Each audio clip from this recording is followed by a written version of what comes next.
Next we have Tracy Craig Green.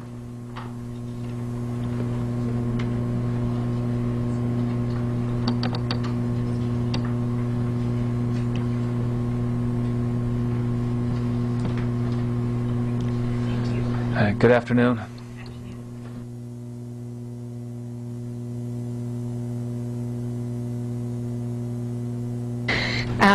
Thank you for the opportunity to speak with you today in support of HB 5445. I'm Tracy Green. I'm from Yale University, and I'm an epidemiologist. Opioid drugs are vitally important medications for the treatment of pain and end-stage disease, but this class of drugs also has the potential for the development of physical dependence, abuse, and addiction. Indeed, an illegal opioid, heroin, is one of the most commonly abused drugs worldwide, nationally, and in Connecticut. Recently, the problem of heroin abuse has been compounded by increasing levels of use of opioids prescribed for the treatment of pain. Opioids act on the respiratory center and can depress breathing, leading to increased risk of opioid overdose mortality and morbidity. In the United States, mortality due to drug poisonings are now the second leading cause of injury death among adults. And if rates continue to rise, they will overtake deaths due to motor vehicle accidents within the next few years. Over the past 3 years, our group at Yale School of Public Health has been working with the Connecticut Office of the Chief Medical Examiner to review records of drug-involved accidental deaths between 1997 and 2007. We found 2,900 drug intoxication deaths, of which 77% involved an opioid, that is heroin, methadone, and/or a prescription opioid. Calculations using vital statistics data from Connecticut place overdose as the 5th leading cause of death among adults 18 to 54. Although elsewhere in the country, opioid overdose deaths often concentrate in metropolitan areas, deaths in Connecticut are clearly spread throughout the state when one adjusts for population.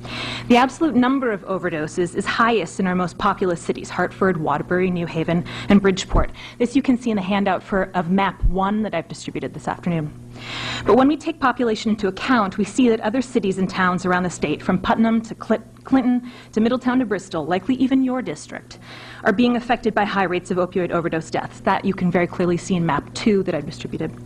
The ubiquity of fatal opioid overdose in Connecticut is likely driven by an increase in prescription opioid abuse, as observed in other states too.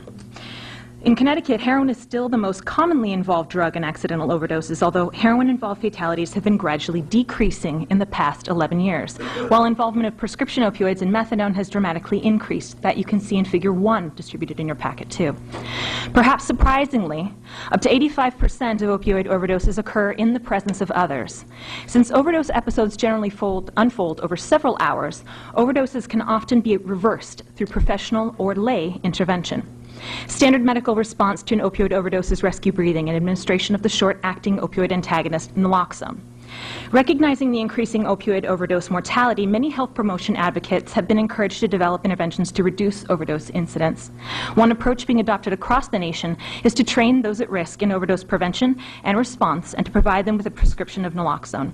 Our group at Yale recently completed a study that evaluated drug users trained in such programs in 6 U.S. cities and found that they could identify overdose symptoms and recognize when to intervene with naloxone as well as medical professionals could. I speak to you today in support of HB 5445, which will reduce impediments to seeking and administering help when a drug or alcohol-related overdose occurs. This bill represents smart, appropriate public health policy that actively encourages overdose prevention by focusing on helping the victim rather than on arresting the Samaritan. Such a bill is a crucial first step for promoting calls to 911 and for initiating and expanding effective interventions to reduce opioid overdose in Connecticut and ultimately to save lives. Thank you for your attention, and I look forward to any questions that you might have. Thank you very much. Representative O'Neill. Thank you for your testimony. I've read through it, and I guess I'm trying to get a sense, because I don't see it in your testimony, but is Connecticut a high state in terms of the deaths of people from overdoses of these various opioids? Or are we in the middle? I mean, where do we rank as a state? I guess I'll start with that. With respect to heroin or prescription opioid, or it varies. There is a very big geographic distribution with respect to, especially like prescription opioids.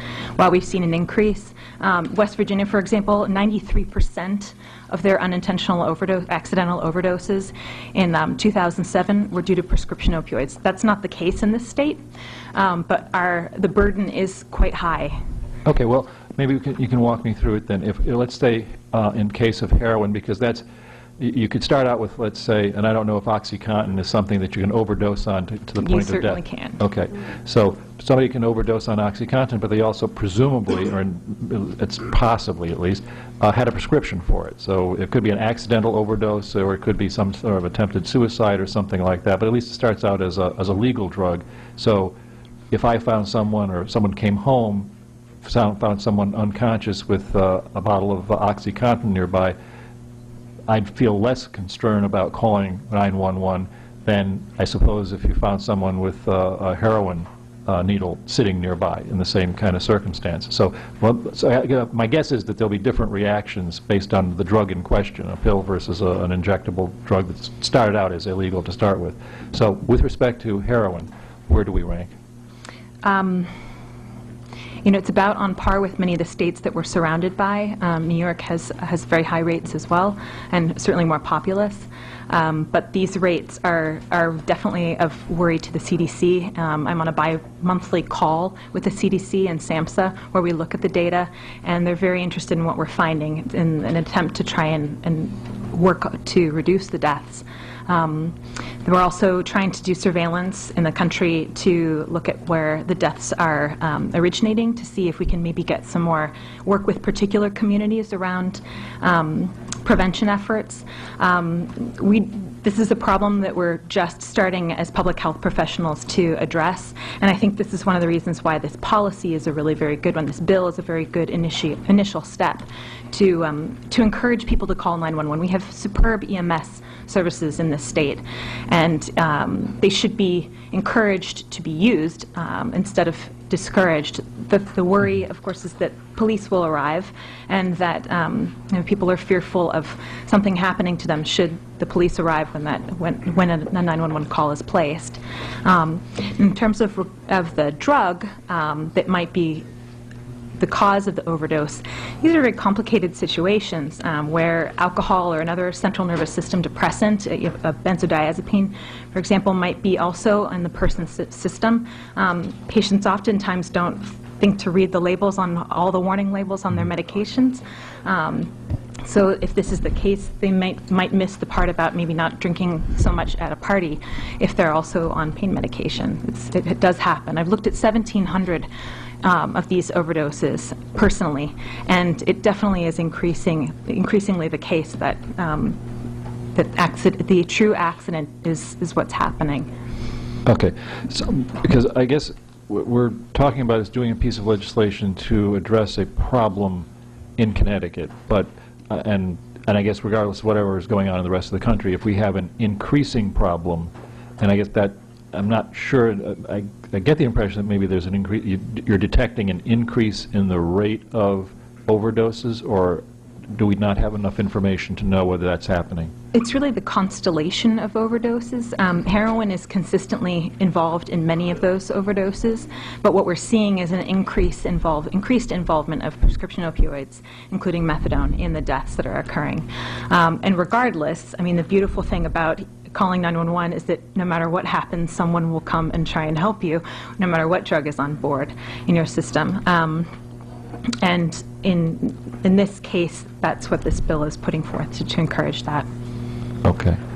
Now, by sort of serendipity, you happen to be following right after the previous witness who didn't have answers to certain questions relating to things like gateway drugs, and I'm just curious, since this is a field that you're studying and are working in, do you have any information that you could pass along to us about whether people who smoke marijuana are more likely to become heroin users or other cocaine users, that sort of thing?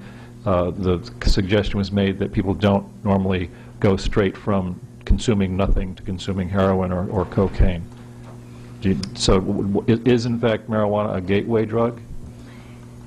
I had not prepared to testify on that or answer questions on that particular bill, but as an epidemiologist, having looked at the data, I found that it's inconclusive, and no causal association has really been put forth that is of any true hardcore scientific merit, regardless of whether it's NIH funded or not research.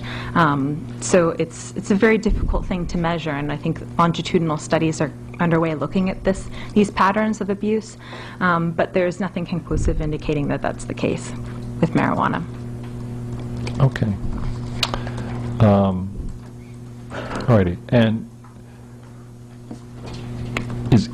what you were saying before, though, is, if I remember correctly, while you're using the phrase opioids, the biggest problem in Connecticut is with people overdosing with heroin. Yes. Okay. And you can't tell, or can you tell, if that's trending towards more people becoming involved with using prescription drugs, whether it's in combination or not in combination with heroin? I haven't seen as many involved alongside with heroin with prescription opioids.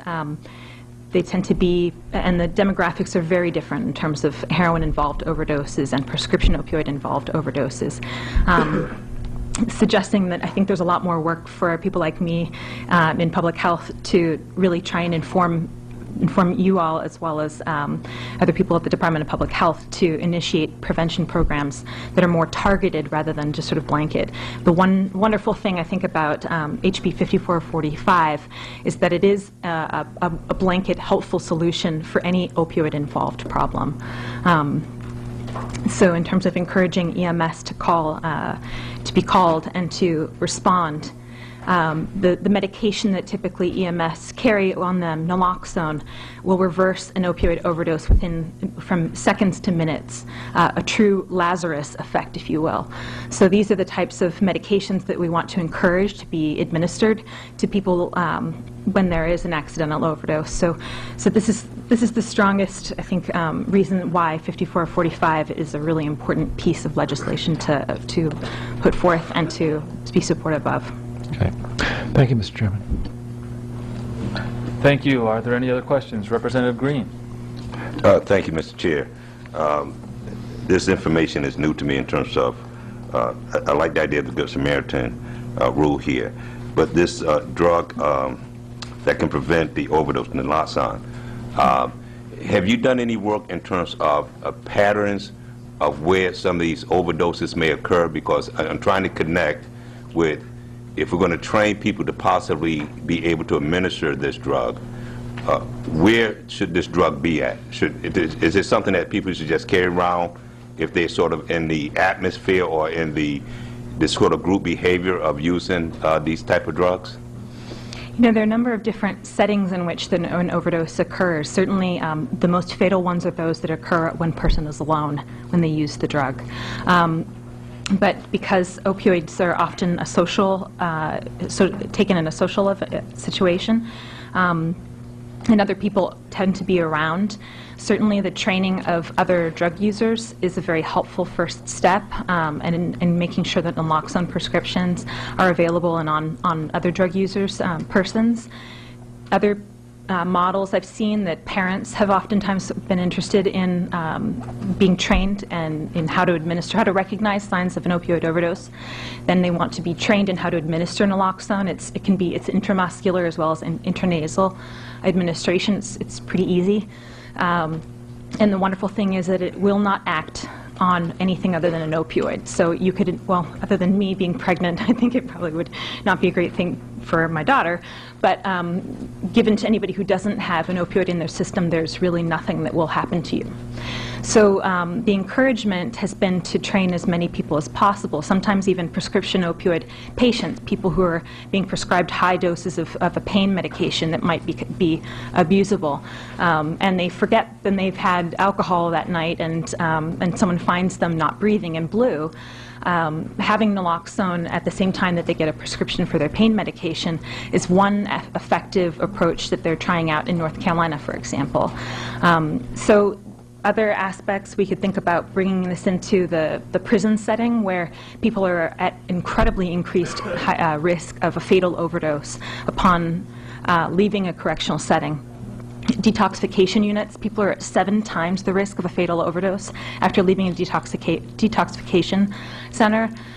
This is basically a medical problem. I mean, one's body is, their tolerance changes when they've been not taking a drug for some time and they go back to using a drug for one reason or another. And their body can't handle it, and they immediately overdose, and oftentimes that ends in fatality. So there are a number of different ways we can think about training and bringing naloxone out into the community, and some really neat models going on around both the state. There are a few programs going on, as well as around the country. I mean, I evaluated 6 programs that had such mobile units to drug treatment setting programs, prisons. So it's a very good Samaritan and good public health foot forward to address this problem that is pretty widespread. Thank you for your answer, and congratulations. Thank you. All right. Thank you. Are there any other questions? Thank you very much, and congratulations. Thank you.